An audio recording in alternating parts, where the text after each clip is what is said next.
वहीं से शक्ति उपजती है। देश बनना या बिगड़ना छात्रों के पास से ही निकलता है। उस स्रोत को अगर हम वही हमारी संपदा है और उस संपदा को हम सुरक्षित रखें तो ऑटोमेटिकली देश आने वाले समय में यानी कि आगे बढ़ेगा, विकास की ओर अग्रसर होगा। इस प्रकार की भावना कब की जान चुके थे नेहरू जी। सो इसी उद्देश्य को आगे बढ़ाने के लिए ये इस प्रकार के राजनेता लोग काम किए हैं। जितनी भी हर व्यक्ति, हर नेता में कोई ना कोई खूबी, कोई ना कोई कोटेशन, कोई ना कोई रोल मॉडल, कोई ना कोई नीति उनमें होगी। उन आदर्शों को, उन नीतियों को हमको स्वीकारते हुए हमारे बच्चों में भी इस प्रकार की नीतियों को, आदर्शों को और उदारता को आगे की पीढ़ी में भी हम भरते जाएं, सीख देते जाएं, तो एक अच्छा भारत, सुंदर भारत, मनमोहक भारत, सशक्त भारत बनने में हम अपने आप को सहयोग दे सकते हैं भारत की ओर। सो जरूरी नहीं है कि आजादी के समय पर मैं तो नहीं था या ये तो नहीं था, मुझे मौका नहीं मिला, ऐसी भावना नहीं है कि उन सिद्धांतों को आज के समाज में हम अपनी भारत की विकास की ओर हम अपने आप को किस प्रकार से सरेंडर कर सकते हैं, झोंक सकते हैं। इस प्रकार की भावना का बढ़ावा देना होगा छात्रों के मन में, आज के छात्रों के मन में। कोई किस प्रकार से देश को किस प्रकार की सेवा कर पाएगा और अपनी अंदर होने वाली जिज्ञासा या प्रतिक्रिया या क्रिएटिविटी या सृजनात्मकता, यानी कि क्रिएटिविटी जो भी है, उस प्रकार की क्रिएटिविटी के आधार पर कोई अपने नाम पर, सचिन तेंदुलकर, उसको क्रिकेट खेलने का शौक था, उससे अपना नाम बना चुका है। कोई किसी और से सुंदर पिक्चर, समथिंग जिस प्रकार के भी हो, छात्रों को पूरी आजादी, पूरी स्वतंत्रता उनकी रुचि के अनुसार बढ़ावा दें और उसी मार्ग पर अग्रसर होने के लिए मोटिवेट करें। तब अच्छे नागरिक, सच्चे नागरिक और महान नागरिक बनने की संभावना अधिक होगी। और देश के लिए जब समाज अच्छा होगा, नागरिक अच्छे होंगे, तो अपने आप देश स्वयं ही समृद्धि की ओर चलता रहेगा। सो ये भावना को हमको बढ़ावा देना है। बहुत अच्छा आपका मैसेज दे दिए।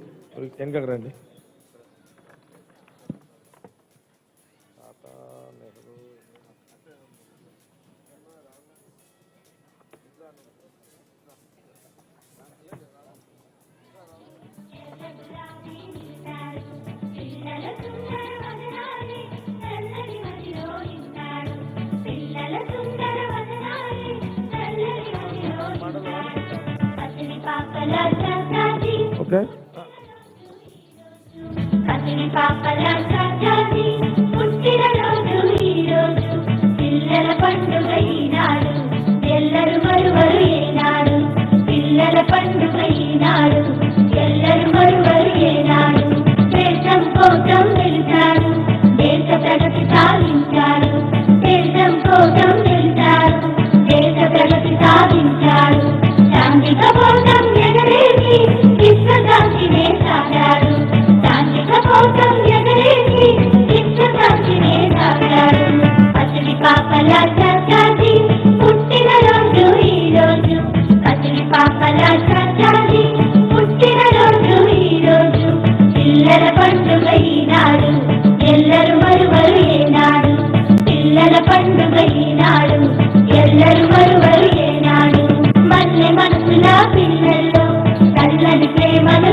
సంతు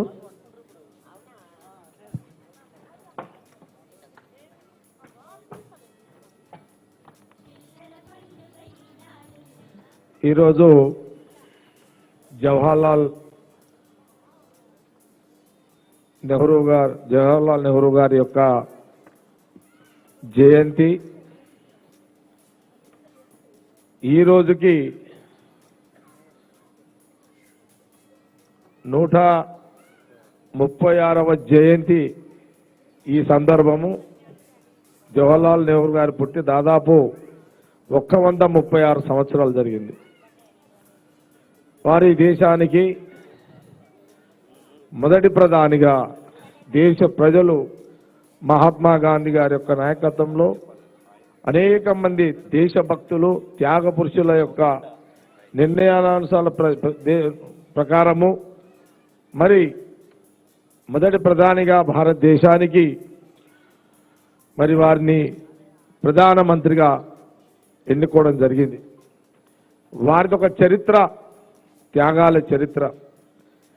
ఈరోజు సంగారెడ్డిలో ఇక్కడ ఈ రామ్నగర్లో ఇక్కడ కార్యక్రమాన్ని జవహర్లాల్ నెహ్రూ గారి యొక్క జయంతి సందర్భంలో ఇక్కడ ఏర్పాటు చేసుకోవడం జరిగింది.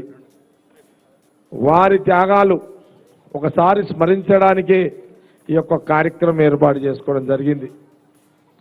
మహాత్మా గాంధీ గారి దేశ ప్రజల స్వాతంత్ర పోరాట సమయంలో మరి ఆ రోజు మహాత్మా గాంధీతో పాటు జవహర్లాల్ నెహ్రూ గారు ఈ రాష్ట్ర ప్రజలు, దేశ ప్రజలు గమనించాలి, తెలుసుకోవాలి చరిత్ర, భావి తరాలకు వారి త్యాగాలు చెప్పాల్సిన బాధ్యత ప్రతి పౌరుడి మీద ఉంది. వారు దేశ ప్రజల స్వాతంత్ర సందర్భంలో వారు జైలు జీవితము మరి దాదాపు 3259 రోజులు. ఇది గమనించాలి. జవహర్లాల్ నెహ్రూ గారు దేశ ప్రజల స్వాతంత్రం కోసం 3259 రోజులు వారి యవ్వనంలో వారు దేశ ప్రజలకు జైలు జీవితం గడపడం జరిగింది. 3259 రోజులంటే మాషామాషి కాదు. మనం ఒక్క రోజు, 2 రోజులు, 10 రోజులు ఏదో సందర్భం టైం బాగలేక జైల్లో పడితే కాళ్ళు చేతులు కొట్టుకుంటాం. కానీ జవహర్లాల్ నెహ్రూ గారు దేశ ప్రజల కోసం 3259 రోజులు వారు జైలు జీవితం గడిపారు. వారి తండ్రి మోతీలాల్ నెహ్రూ గారు అడ్వకేట్గా, కాశ్మీర్ పండిత అడ్వకేట్గా అనేక లక్షల ఆస్తుల సంపాదన అంతా కూడా మహాత్మా గాంధీ గారి యొక్క నాయకత్వంలో మరి మోతీలాల్ నెహ్రూ గారు దేశ ప్రజలకు వారి ఆస్తులను దారదత్తం చేయడం జరిగింది. తనంతరం వారి వంశం అంతా కూడా దేశ ప్రజల కోసం మహాత్మా గాంధీ గారి నాయకత్వంలో మరి ఆ తర్వాత ఇందిరాగాంధీ గారు వారి దేశ ప్రధానిగా ఈ దేశ ప్రజలకు ఎన్నెన్నో మరి అభివృద్ధి కార్యక్రమాలు చేయడం కూడా జరిగింది. దేశ ప్రజలకు కూడా తెలుసు. ఇందిరాగాంధీ గారి తర్వాత రాజీవ్ గాంధీ గారు కూడా ప్రధానిగా మరి ఇందిరాగాంధీ గారు వారు దేశ సేవనే కాదు, దేశ ప్రజల భద్రత విషయంలో కూడా వారు ప్రాణ త్యాగానికి చేయడం జరిగింది, బలి కావడం జరిగింది ఇందిరాగాంధీ గారు. దాని తర్వాత రాజీవ్ గాంధీ గారు ప్రధానమంత్రిగా కావడం, వారు దేశ ప్రజల భద్రత విషయంలో కూడా మరి వారు కూడా బలి కావడం జరిగింది. దాని తర్వాత మనందరూ కూడా తెలుసు సోనియా గాంధీ గారు మరి వారు కూడా ఈ దేశ ప్రజలందరూ కూడా ప్రధానిగా ఉండాలన్నా కూడా వారు ప్రధానమంత్రిగా వారు తీసుకోలే. రాహుల్ గాంధీ గారు కూడా ప్రధానమంత్రి కావాలని దేశ పార్లమెంటు ప్రజలందరూ కోరినా వారు కూడా వద్దు అని మన్మోహన్ సింగ్ గారిని ప్రధానమంత్రిగా చేశారు. అది ఒక చరిత్ర వాళ్ళది. తదనంతరము మరి ప్రియాంక గాంధీ గారు, ఈరోజు రాహుల్ గాంధీ గారు మనందరూ కూడా తెలుసు. భారత్ జోడో యాత్ర, భారత్ న్యాయ యాత్ర, కన్యాకుమారి కాశ్మీర్ వరకు 4000 కిలోమీటర్లు వారు మరి పాదయాత్ర చేయడం జరిగింది. మరి ఈ కుటుంబం అంతా కూడా వారి కుటుంబాన్ని అంతా కూడా చూసుకుంటే ఆనాటి మోతీలాల్ నెహ్రూ, మహాత్మా గాంధీ గారి యొక్క నాయకత్వంలో ఆనాటి మోతీలాల్ నెహ్రూ గారు, జవహర్లాల్ నెహ్రూ గారు, వారితో పాటు ఇందిరాగాంధీ గారు, రాజీవ్ గాంధీ గారు, సోనియా గాంధీ గారు, మరి ప్రియాంక గాంధీ గారు, ఈరోజు మన నాయకత్వం వహిస్తున్న మన నాయకుడు రాహుల్ గాంధీ గారు, మరి జవహర్లాల్ నెహ్రూ గారి మునిమన్మడు ఈరోజు రాహుల్ గాంధీ గారు. ఈరోజు వారు కూడా మొత్తము పూర్తి దేశ ప్రజల కోసమే, పదవులు కాదు ఏదో కావాలని వారు ఎప్పుడు కూడా ఆశించకుండానే ఈరోజు రాహుల్ గాంధీ గారు కూడా మరి భారత్ జోడో యాత్ర, న్యాయయాత్ర మరి ప్రజల మధ్యలో వారు ప్రయాణం చేయడం జరుగుతుంది. ఇది వారి యొక్క చరిత్ర. చాలామంది ఈరోజు మాట్లాడుతుంటారు అనేక రాజకీయ పార్టీలు వచ్చినాయి. ఆ రోజు స్వతంత్ర ఉద్యమంలో పుట్టనోళ్ళు కూడా మాట్లాడుతున్నారు. ఈ రోజు ప్రధానులుగా ముఖ్యమంత్రులుగా అనేక మంది అవుతున్నారు. కానీ ఎవరిది కూడా ఆ రోజు స్వతంత్రం ఈ వేదిక మీద ఉన్న ఏ కుటుంబ వేషధారణతో ఉన్నారో ఈ నాయకుల యొక్క చరిత్ర ఈ భూమి మీద ఎవరికి కూడా లేదు. ఈరోజు అనేక మంది ప్రధానమంత్రులు అవుతున్నారు, ముఖ్యమంత్రులు అవుతున్నారు, ఏదేదో మాట్లాడతారు. ఆ కుటుంబం గురించి మూర్ఖంగా మాట్లాడతారు, అనాలోచితంగా మాట్లాడుతుంటారు. కానీ ఆనాటి నుంచి మోతీలాల్, జవహర్లాల్ నెహ్రూ మరి వారి కుటుంబం అంతా కూడా ఈరోజు వారు ఆస్తులు, వాళ్ళ ప్రాణాలు, వాళ్ళ త్యాగాలు, వాళ్ళ పరిపాలన దేశ ప్రజల కోసమే అనే విషయాన్ని నేను ఈ సందర్భంలో జవహర్లాల్ నెహ్రూ గారి 136వ జయంతి సందర్భంలో ఈ వేదిక మీద ద్వారా చెప్పాలనే ఒక ఆలోచనతోటి నేను మా కాంగ్రెస్ పార్టీకి సంబంధించిన నాయకులు, కార్యకర్తలతో ఈరోజు ఈ కార్యక్రమాన్ని సంగారెడ్డిలో నేను ఏర్పాటు చేయడం జరిగింది. ఇదొక చరిత్ర. అనేక మంది రాజకీయ నాయకులు ఈ చరిత్రని రాయాలని, వీళ్ళ చరిత్ర లేకుండా చేయాలని అనేక కుట్రలు, కుతంత్రాలు, అనేక రాజకీయ నాయకుల యొక్క ప్రయత్నాలు కొనసాగుతూనే ఉన్నది. కాబట్టి ఈరోజు జవహర్లాల్ నెహ్రూ గారి యొక్క జయంతి సందర్భంలో ఈ యొక్క కార్యక్రమాన్ని నేను ఏర్పాటు చేసుకున్న సందర్భాన్ని నాకే చాలా సంతోషంగా అనిపిస్తున్నది. ఇంత మంచి కార్యక్రమాన్ని ఒక చరిత్ర గల కుటుంబం యొక్క త్యాగాల కుటుంబం గల యొక్క ఆ కుటుంబం యొక్క వ్యక్తుల పేర్ల మీద ఈరోజు ఒక కార్యక్రమాన్ని, ఒక ప్రదర్శన కార్యక్రమాన్ని ఈరోజు నేను, నా భార్య, నా కుటుంబము, నా కార్యకర్తలు మేమందరం కూడా ఇక్కడ ఈ కార్యక్రమాన్ని ఏర్పాటు చేసుకుని జరిగింది. అనేక చెప్పుకోవాలంటే ఎన్నో ఉన్నాయి, అనేకం ఉన్నాయి. కానీ ఎవరు చూసు ఏం చేసారు? వాళ్ళ ఆస్తులు ఇచ్చారు, వాళ్ళ ప్రాణాలు ఇచ్చారు. ఈ రకమైన పాలన, ఈ రకమైన త్యాగాలు చేసిన కుటుంబం మీద ఎవరు మాట్లాడినా వాళ్ళు మూర్ఖులే అని వేదిక మీద నేను చెప్పక తప్పదు. వాళ్ళు మూర్ఖులే వాళ్ళందరూ కూడా. మరి అనేక సంస్థలు, అనేక వ్యవస్థలు, మరి వారి యొక్క కుటుంబము, మరి అందుకే పండిత్ జవహర్లాల్ నెహ్రూ గారి యొక్క జయంతి సందర్భంలో ఈ యొక్క మంచి కార్యక్రమాన్ని ఇక్కడ ఏర్పాటు చేసుకోవడం జరుగుతుంది. ఎప్పుడు కూడా రాహుల్ గాంధీ గారు మరి ఎప్పుడు కూడా ఈ పదవుల కోసము దానికోసం కాదు. ప్రజలు బాగుండాలి, దేశం బాగుండాలి, ప్రజలు మంచిగా ఉండాలి, క్షేమంగా ఉండాలి, కుల మతాలకు పాలన ఉండాలి, ద్వేషాలతో పాలన ఉండొద్దు.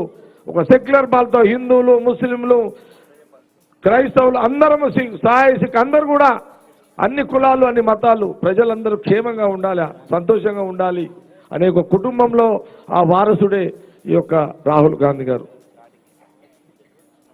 నేను ఒక మాట చెప్పదలుచుకున్నా ఈ సందర్భంలో, కాంగ్రెస్ పార్టీ నాయకుడిగా నేను కూడా చెప్పదలుచుకున్నా. ఈరోజు ఎన్నికలు జరిగినాయి బీహార్ రాష్ట్రంలో ఎన్నికలు జరిగినాయి. సరే, ఏం జరుగుతుందో ఏమవుతుందో తెలుస్తలేదు. జరుగుతున్నది. ప్రజలు ఏం చేస్తున్నారు ఏందో అర్థం కాని పరిస్థితి. అసలు ప్రజలు ఓట్లు వేస్తున్నా, మిషన్లే ఓట్లు వేసుకుంటున్నా తెలియని పరిస్థితి. అనేక అనుమానాల్లో ఎన్నికల కమిషన్ పనిచేస్తుంది. मैं एक बात बोलना चाह रहा हूं राहुल गांधी जी को।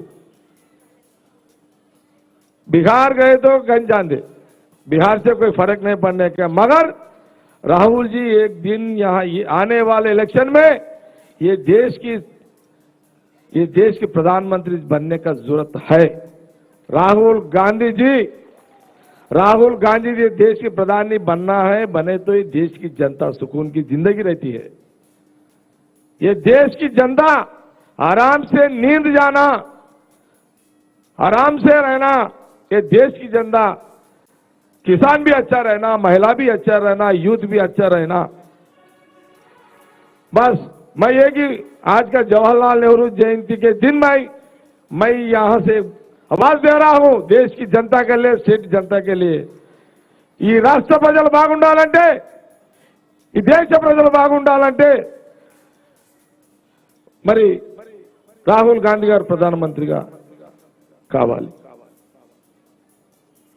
మరొకసారి పండిత్ జవహర్లాల్ నెహ్రూ గారి యొక్క 136 జయంతి సందర్భంలో మరి ఈ కార్యక్రమాన్ని పెట్టుకునే ఒక చేసుకోవడం చాలా సంతోషాన్ని వ్యక్తపరుస్తూ మరి ఈ కార్యక్రమాన్ని మొదలు పెట్టాల్సిందిగా కోరుతున్నాను. ఓకే, స్టార్ట్ అమ్మా బాబు, స్టార్ట్.